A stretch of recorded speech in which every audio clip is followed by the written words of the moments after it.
Alright, hello guys, welcome back to ZeroFX beginner lessons.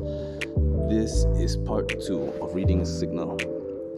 Okay, here you can see that Omar G has put TP1 for you, TP2 and TP3. TP4 is open. So let's say right now we're still in the zone for EA.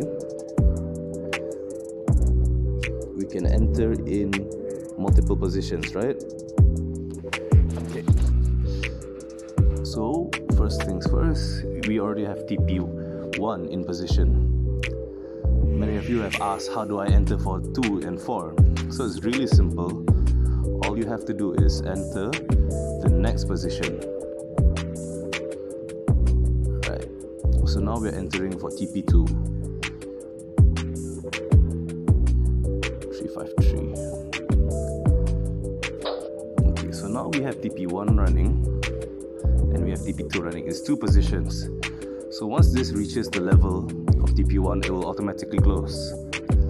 All we have to do is wait for TP2 to reach. And once TP2 has arrived, we will gain the profits for TP2. But before TP2 arrives, the trade might go sideways and go back down. So this is where you're going to learn to set BE. BE stands for break even, which I will continue in the next part. Thank you.